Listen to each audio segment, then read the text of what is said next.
हाय लोगोफोर नोंथांमोनखौ आंनि YouTube चेनेल सोरजिरि क्रिएटिभिटियाव बरायनानै लाग्रोनाय जालायबाय। दिनै आं नोंथांमोननि सिगाङाव मोनसे भिडिअ लानानै फैलायबाय। बे भिडिअआनो जाबाय दिनैहाय एबा मैया एबा दिनैनि गेजेराव जानाखि रिजाल्ट ओंखारबाय आसाम पुलिसजों लोगोसे टेटनि जानाखि एलपि इउपि टिचार्सफोरनि जानाखि फाइनाल मेरिट लिस्ट ओंखारबाय, पुलिसनि फाइनाल मेरिट लिस्ट ओंखारबाय, बेखौ लानानै आं दिनै एसे सावरायनो सानदों। माने सावरायनानै बेबायदि नट सिलेक्टेड आं बेयाव थाम्बनेलाव होनानै दोनखादों नट सिलेक्टेड। जाय बिथांमोनहा सेलेक्ट जायासै आसाम पुलिसाव, बे बिथांमोननि थाखाय मोनसे मोजां खाबुसो होननानै आं सानगोन। जाय नंगौ गोबां केन्डिडेटफोरा गोबां जोंनि बिजाथिफोरा गोबां खम नाम्बारनि गेजेरावनो बा सोरबा एकनि थाखाय सोरबा दुइनि थाखाय बेबायदि नाम्बारनि थाखायनो सोरबा सेलेक्टेड जायाखै। नंगौ बिथांमोना जोबोद दुखु खालामखागोन बयबो, मानोना बियो मोनसे गावनि लाइफनि जानो थांगासिनो दंमोन एबा जिउ दानो हानाय मोनसे लामामोन बियो, आरो बेनिखायनो सिन्था जाखागोन बियो स्वाभाबिक। नाथाय बारा सिन्था खालामनांगौ होननानै आं सानाखै, मानोना नैबेबायदि खाबु फैगासिनो दङ नोंथांमोननाव। जायनाखि आसाम पुलिसाव नोंथांमोना सेलेक्ट जायासै, एसे एनैनि थाखाय सेलेक्ट जायासै, नाथायबा नोंथांमोनहा आरो दानि कामान्ड'नि रिजाल्ट ओंखारनो बाखि दंबावो। बेनिखायनो आं सान्दों कामान्ड'नि रिजाल्टआव नोंथांमोनहा गोबां स्कप मोनगोन। मानोना दिनैहाय 2000निबो बारा बिजाथिफोरा केन्डिडेटफोरा आसाम पुलिसावनो साख्रि मोनखासिगोन, एपइन्टमेन्ट जाखासिगोन। 14 तारिखआवनो बिथांमोना एपइन्टमेन्ट मोनगोन। अब्ला कामान्ड'नि थाखाय बिसोरो गोनांथि जानाय नंलिया, एबा बिथांमोननि थाखाय कामान्ड'आ गोनांथि नंलिया। गतिके जाय बिथांमोना पुलिसाव खारनो हादोंमोन, बे बिथांमोनानो हयथ' कामान्ड'आव खारनो हादोंमोन।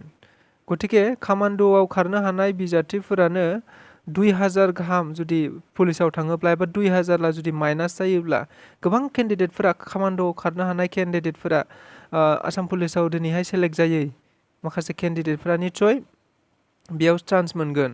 बिराद गोबां खाबु चान्स जागोन। 2000 माइनास जानायाव बे एसे एनै नाम्बार खमफोराबो बिथांमोना हयथ' बेयाव प्लास पइन्ट जागोन कामान्ड'आव खारनो हानाय बिथांमोना। ओंखायनो आं सान्दों बियो बिराद मोजां खाबु। जाय बिथांमोना पुलिसाव जायासै एबा कामान्ड'आव खारनो हानानै दं, बिथांमोननि थाखाय बिराद मोजां खाबु, बियो प्लास पइन्ट जानानै दं। आरो बेनि अनगायैबो जानाखि टेटआवबो क्वालिफाइड जाबाय दिनैहाय माखासे बिथांमोनहा एपइन्टमेन्ट मोनसिगोन 14 तारिखआव, 14 मेआव एपइन्टमेन्ट मोनसिगोन एलपि इउपि बिथांमोननि थाखायबो मोनसे माखासे बेयाव गासै गोबांथा पस्ट दङमोन, 9000 बेबायदिनो 354था पस्ट दङमोन। बे 9354था पस्टआव 354 जन केन्डिडेटफोरानो, बिजाथिफोरानो दिनैहाय फोरोंगिरि साख्रि मोनलांबाय। अब्ला जोंनि गेजेराव टेट पास जाग्राफोरा गोबां खम जानानै थासिगोन। आरो मोनसे नटिस ओंखारबाय थादों, माने 4500निफ्राय बांसिन जोंनियाव एलपि इउपिआव फोरोंगिरि थिसननायनि मोनसे नटिस ओंखारगासिनो दङ, एबा ओंखारनो नागिरगासिनो दङ। कामिं सुन होनानै होदों। गतिके जाय बिथांमोनहा दिनैहाय मेरिट लिस्टआव गाखोआसै एबा फाइनाल मेरिट लिस्टआव गाखोआसै, बे बिथांमोनहाबो मोनसे मोजां खाबु मोनगोन होननानै आं आसा खालामदों। मानोना जाय बिथांमोनहा एसे एनै नाम्बार खमनि थाखाय, नाम्बार 2नि थाखाय, 3नि थाखाय, बा बेबायदि खम नाम्बारनि थाखायनो फाइनाल मेरिट लिस्टआव गाखोआसै, बिथांमोना निस्सय नैबे फैबाय थानाय जानाखि 4500निबो बांसिन एलपि आरो इउपि टिचारफोरनि पस्टआव बिथांमोनहा गोरलैयैनो मोनलांगोन होननानै बेखौ मिजिंथिनो हायो। स' जोङो बेबायदि दुखु जाबाय थानांगौनि खोथा गैया।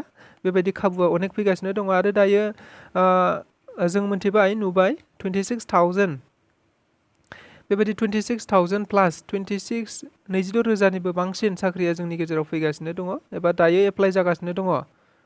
क्लास 8 पासनिफ्रायनो आप टु ग्रेजुवेटसिम बेबायदि साख्रिया, 3rd ग्रेड 4th ग्रेड बेबायदि साख्रिया ओंखारगासिनो दं, एबा दायो एप्लाइ जागासिनो दङ। बियो एप्लाइआ 30 मेसिमहालागै एप्लाइ सोलिबाय थागोन। गतिके नोंथांमोनहा क्लास 8निफ्रायनो जाय बिथांमोनहा एलिजिबोल, जाय बिथांमोनहा एप्लाइ खालामनो गोसो, बिथांमोनहा दानिफ्रायनो एप्लाइ खालामनो हासिगोन, एबा एप्लाइ खालामनाया सोलिगासिनो दंखायोखा, एप्लाइ खालामनो हागोन। बेनिखायनो आं बुंनोसो सानदों मा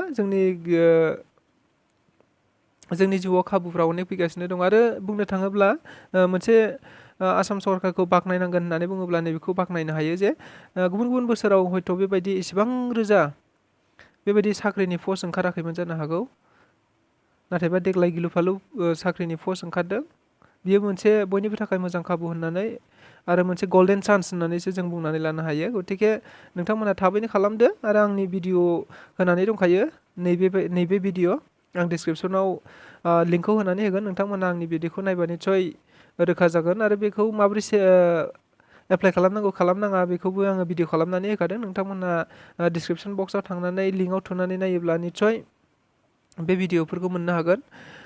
गतिके बेनि थाखाय जोङो एक्सचेन्ज कार्ड नांगौ होननानै बुङो। एक्सचेन्ज कार्डनि सोमोन्दैबो आं एसे बुंनो नागिरदों। एक्सचेन्ज कार्ड बै 26,000 प्लासखौ जोङो पस्टखौ जोङो एप्लाइ खालामनोबा जोंनो गिबियावनो नांग्रोगोन एक्सचेन्ज कार्ड। आरो सिगाङाव बुंबाय थादों आरो आं एसेबां कनफार्म नङा, माने एक्सचेन्ज कार्डआ ओरैबायदि होननानै बुंदों, इमप्लयमेन्ट एक्सचेन्ज कार्डआ माने आगोलाव जायनाखि अफलाइन खालामनाय एक्सचेन्ज कार्ड दङमोन बे एक्सचेन्ज कार्डआ सोलिला होननानै बुंबाय थादों। दाखालि थांनाय 31 मार्चनिफ्रायनो बियो सोलिला होननानै बुंबाय थादों। गतिके दायो अनलाइन सोलिगासिनो दं एक्सचेन्ज कार्डआबो उइथ आधार कार्डजों लिंक खालामनानै एक्सचेन्ज कार्डआ अनलाइन सोलिगासिनो दं। बेखौ जों मबाइलावनो हायो, लेपटपावनो हायो आरो